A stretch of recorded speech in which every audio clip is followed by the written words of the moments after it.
ଶ୍ରୀମଦ୍ଭାଗବତ ସପ୍ତମ ସ୍କନ୍ଧ ଦ୍ୱିତୀୟ ଅଧ୍ୟାୟ। ଯମ ଉବାଚ।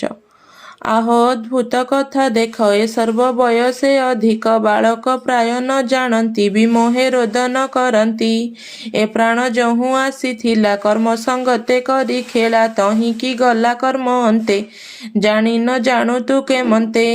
ଏଣୁ ଏ କର୍ମମୟ ଦେହି କର୍ମୁ ଅଧିକ କେହି ନାହିଁ, ସମସ୍ତ ତୁଲ୍ୟ ଦେହ ବହି କର୍ମ ସରିଲେ କେବା ରହି।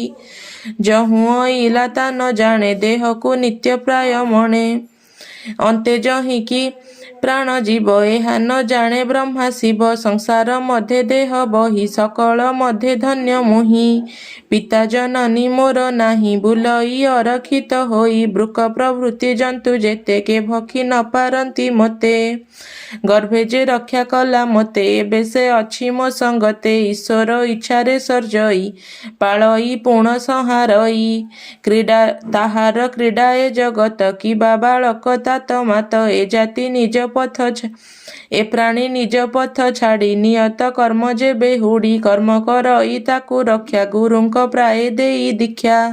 ବାଳକ ଗୃହେ ଥାଇ ଯେହ୍ନେ କର୍ମେ ନଥିବ ଭୋଗ ମନେ, ରକ୍ଷକ ଥିଲେ ହେ ମରଇ ଅତି ଯତନେ ଯେବେ ଥାଇ। ଯେ ବାଳ ବିପିନେ ବର୍ଦ୍ଧିତ ସ୍ୱଭାବେ ହୋଇ ଅରକ୍ଷିତ, ତାହାକୁ ଦଇ ବର ଖଇ ବେଦ ପୁରାଣେ ଏହା କହି। ଏଣୁ ପ୍ରାଣୀଏ କର୍ମ ଫଳେ ଜନ୍ମ ମରଣ ଏ ସୟଳେ, ଆତ୍ମା ସକଳ ଦେହେ ଥାଇ ଶରୀରୁ ଭିନ୍ନ ସେ ଅଟଇ। ଶରୀରେ ଆତ୍ମଜ୍ଞାନ ଖ୍ୟାତ ମୋହ ବଶରୁ ହୁଏ ଜାତ, ଯେତେ ବୁଦ୍ବୁଦ ଜଳୁ ଜାତ ମାଟିରୁ ଘଟ ଯେ ସମ୍ଭୂତ। ସ୍ୱର୍ଣ୍ଣରୁ କୁଣ୍ଡଳ ହୁଅଇ ବିନାଶେ ନିଜ ତଲ ଭଇ, ମିଶଇ ବୁଦ୍ବୁଦ ଜଳରେ ଘଟ ବିଲୀନ ମୃତ୍ତିକାରେ।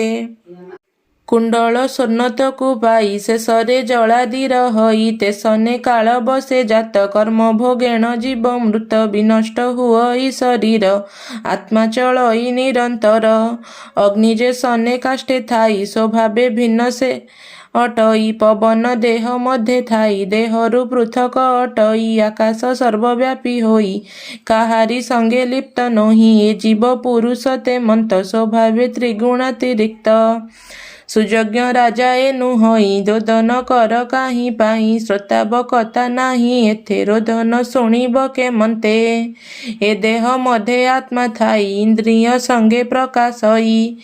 ସେ ଏଥୁ ଗଲା ଅନ୍ତରିକ୍ଷେ ଦେଖ ଏ ମୃତ୍ତିକା ପ୍ରତ୍ୟକ୍ଷେ, ଏ ଦେହ ପାର୍ଥିବ ବିକାର ପଡ଼ିଛି ପୃଥିବୀ ଉପର। ଯାହାକୁ ଶୋକ ତୁମ୍ଭେ କର ସେ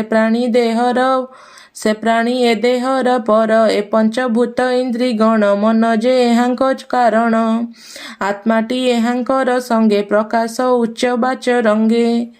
ସେ ନିଜ ତେଜ ପ୍ରକାଶଇ ଶରୀର ଘେନଇ ଛାଡ଼ଇ, ଯାବତ ଆତ୍ମା ଦେହେ ଥାଇ ଅଲିଙ୍ଗେ ଲିଙ୍ଗ ଦେହ ବହି। ଏଥିବ କର୍ମରେ ବନ୍ଧନ ଏହା ନ ଜାଣେ ମୂର୍ଖ ଜନ, ଏଣୁ ଏ ଗତାଗତ ପଥେ କ୍ଲେଶ ଲଭଇ ଅବିରତେ। ଏ ପୁଣି ମିଥ୍ୟା କଳେ ବର ଆଦିତ୍ୟ ତଥ୍ୟ ପ୍ରାୟ ପୁର, ଯେମନ୍ତେ ସ୍ୱପ୍ନ ମନୋରଥେ ଭ୍ରମ ଇନ୍ଦ୍ରିୟଙ୍କ ଅର୍ଥେ।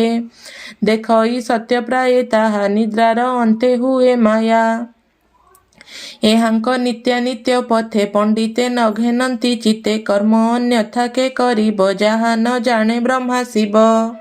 ଶୁଣ କହିବା ପୂର୍ବବାଣୀ ମୁଁ ଯେ ବାଳକ ଅଛି ଶୁଣି,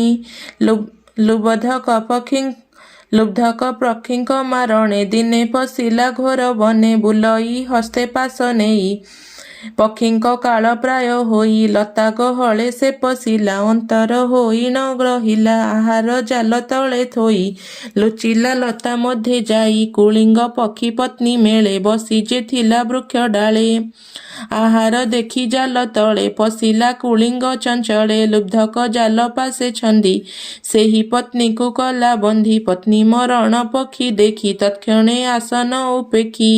ଉଚ୍ଚ ବୃକ୍ଷର ଡାଳେ ବସି ନିର୍ଘାତ ନିଶ୍ୱାସ ସାହସୀ, ଅତି ବିକଳ ଦୁଃଖ ମନେ ଲୋତକ ବହଇ ନୟନେ। କର୍ମ ଆଦରି ସତୀ ଚାହିଁ ବୋଲଇ ରବି କିୟ ନାଇଁ, ହାହା ଦଇବ ତୁ ନିର୍ଦ୍ଦୟ ମୋର ବିଷୟେ କଲୁ କୋହ। କଷଣ କଲୁ ପତ୍ନୀହୀନେ ଏ ଦେହ ଧରିବି କେଶନେ, शरीर अर्ध अंग नारी अर्धके केबा देह धरी बालक अछंती मो बासे कि घेनी जीवी तांक पासे केमंते पोषिब इ मुहि ताहांक देहे पक्ष नाही बालके मोर मातृहीने जीवन धरिबे केसने माताकू लोड़िबे निरते मु ताहा सहिबी केमंते एमंते वृक्ष डाले थाई विकल कुलिंग कांदई पत्नीर देहे देई मन क्षण क्षणके अचेतन एमंते व्याध वृक्ष तले मिलिला चरण निश्चले नारच बिंधिता कुमारी मुदिन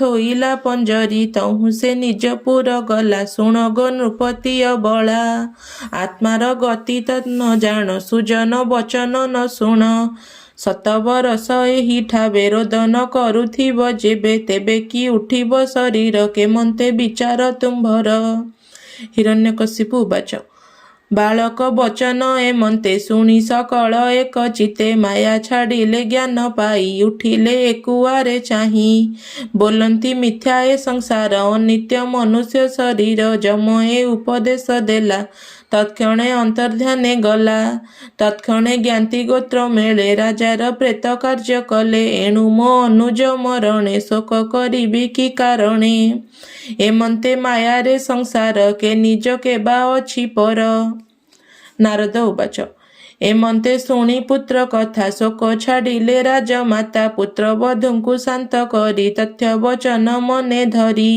दीति छाड़िला पुत्र शोक ब्रह्मरे निवेशी विवेक कहई दास जगन्नाथ सप्तम स्कंदे भागवत नारद मुनि अनुरागे कहिले धर्मसुत आगे ए बाणी तत्व ज्ञान सार शुणी संसार प्राणी तर इति श्रीमद्भागवते महापुराणे पारमहंस्यां संहितायां वैयासिक्यां सप्तमस्कन्धे नारद युधिष्ठिर संवादे द्वितीय शोकोपनिषदे नाम द्वितीय अध्यायः।